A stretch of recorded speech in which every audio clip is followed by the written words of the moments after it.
Scorpio, hi. I'm going to do a general reading today for Scorpio, and as it is a general reading, it may not resonate with everyone. If it does for you, however, I am doing an extended reading, and the information for that is in the box below. Also, just a few other things. I'm open for personal readings, and the information for that is in the box below. And also, I am doing love readings as well, once a week for each element will be done once a week. And then I'm doing a soulmate reading and a prosperity reading, and that's once a week as well. All right, so yeah, check out my channel. They're all going to be on there, or they are all on there, I should say. All right, so we're going to start with the Celtic Cross, and I'm using the Llewellyn deck, and we'll see what's coming up. Scorpio. Because they're general readings, it's always interesting to see, you know. You never know what area kind of, or what's coming up for the week.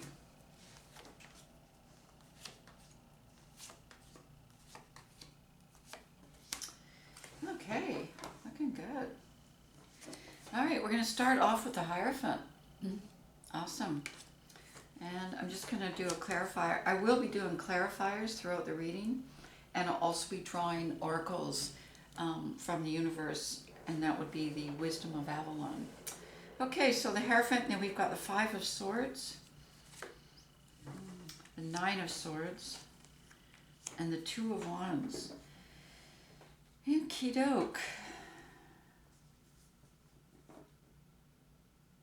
Trying to find a way to end conflict within a, I would say a marriage here, because the Hierophant. So finding a way to end the conflict, and it's causing a lot of anxiety trying to figure out how to do this. Getting clearer and beginning to see that, you know, a way of doing it that's going to be, you know, kind of more intuitive than, you know, a strategy. So kind of more intuitive. Because I think by trying to figure it out, you've got the Nine of Swords here, you've got the Two of Wands, the Five of Swords, and the Hierophant. So trying to figure it out, you know, in a thought out strategy is creating the Nine of Swords, which is a lot of an antagonism, inner antagonism, and thus, you know, a lot of anxiety. But really wanting to get out of this and get out of the conflict that's in this situation. And it's inner conflict as well as external, but a lot of external conflict I see being caused by, and one person wants to stay in, but the other person wants to get out. Okay, so we got the Four of Cups in a position above you, Scorpio, and the Two of Pentacles. So once again, it's like trying to figure out, it's kind of like it's like something has come to you to show you there's more to love than conflict. Okay, there's more to love than chaos and conflict, and that's and that there's more to life as well, like loving yourself, loving what you do, loving your environment, love period, not just romantic love. And so this conflict, I believe, is not just in the marriage, but I can see it sort of permeating, you know, kind of your entire life.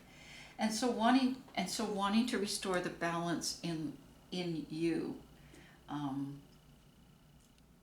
towards, yeah, just the balance in you, so that you are, you know, kind of have your equilibrium and you're feeling like you can be into your emotions again. Because when you're going through this kind of conflict and, you know, antagonism internally, it's really hard to be in touch with your emotions there too, because you've got the Nine of Cups showing up in the recent past. And so yeah, starting to get in touch with your emotional side again, and your desires, and what you know, getting clear. Sometimes when we live a certain way for a long time, it just becomes kind of the norm, and you know, and unless something comes along to kind of intervene, which is to say in this case I see it as the Four of Cups, it becomes kind of the norm. And then all of a sudden it's like, wait a minute, what do I actually want? What does my heart want? What are my heart's desire? Then you've got the Emperor on you and the Six of Cups. So it's kind of like, you don't want, this isn't what you wanted in your empire. You know, you're the kind of person who takes a lot of responsibility, and you know, you kind of rule, you know, very benevolently. Yeah, I mean, I think you're very, I could see that aspect, and therefore wanting something that is much closer to an idealism in a way, like a, you know, someone that connects with you, you connect with them, like a soulmate card. Okay, and then I'll just draw a card on that. And we got the Four of Wands, yeah. So really wanting that kind of life and keeping that foremost on you with the Emperor. And the Emperor, as the Emperor, you know, it's time to change something in the Empire. And that's where the Chariot comes in. Because the Chariot is like, okay, it's time to do something here. You got the King of Swords and the Chariot here.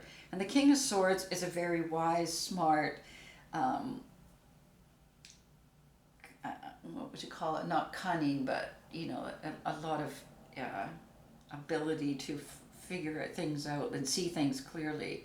And so that King of Swords is now coming up and saying, okay, this isn't what I asked for, but something new has come along, because I got the Six of Cups on me now. I've got the Nine of Cups in my recent past. Got the Four of Cups telling me there's something missing. And the energy is now starting to move more and more rapidly and more passionately towards having to make some difference and having to do something about it, which is what the King of Swords does. The King of Swords uses its sword, and it's not a male or female card, remember, but it's a male energy, and uses the sword of like getting to the truth and finding a way to then go, you know, make things happen. The High Priestess and the Page of Cups above you, and I'll just draw on the High Priestess. So it's kind of recognizing there's a whole different life out there. And I think in this case, the High Priestess is that part of you that's very intuitive, and also, but it may have even manifest in terms of the kind of partner or the kind of marriage you would like, with somebody that is moving in a much more feminine energy and moving more towards heart-centered, right? With a feminine intuition. And there's and I think it's something that's already in your radar, something that's already started, because we've got the Seven of Cups here, and it looks all-encompassing. So it's not just, this is not just about a romance. This is not just about a partnership. This is about your life. And I think that's what you've kind of figured out here with the Hierophant, is that this isn't just about a marriage, this complex situation, but it's affecting your entire life. And then with the Four of Wands on you, that's committing to a different life, not just a different person. So you get the Page of Cups there. So I think this move for you with this into a different partnership, which I see as very committed, and I see it as a marriage, but a marriage based on kind of love and heart connection, and yeah, and I see for you, it's the Page of Cups it's already begun, and we'll see where we go from there, because with pages it's only the beginning, which means, you know, it has to move. And I see the Ten of Cups as the outcome, and the Three of Cups is what you want. So I do see that evolving. With the Eight of Pentacles then showing up in the Knight of Wands, moving forward on your path towards your desire here, which is the Nine of Cups, your heart's desire. So moving forward on it in a slow, even pace, and kind of seeing it in a very clear path towards it, and then just kind of moving towards it, and on track. So it's not just a idea anymore. This is actual movement and actual commitment to doing, you know, to the movement, going that way. Because we've got the Page of Pentacles and the Eight of Pentacles there too. So kind of waiting for the opportunity to present itself, knowledge, maybe money, you know, and it doesn't look like much. It just has to show something, because it's a page. And then the Eight of Pentacles is like kind of then extending that and figuring out a way that it can all work for you, okay, as you move along this new path.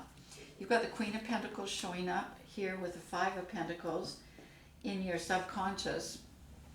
So remember, the Queens and Kings are not gender. This is about energies. So the Queen of Pentacles showing up, and just kind of, I'm going to draw another card on that. And we've got the Eight of Cups showing up. So it's kind of like leaving.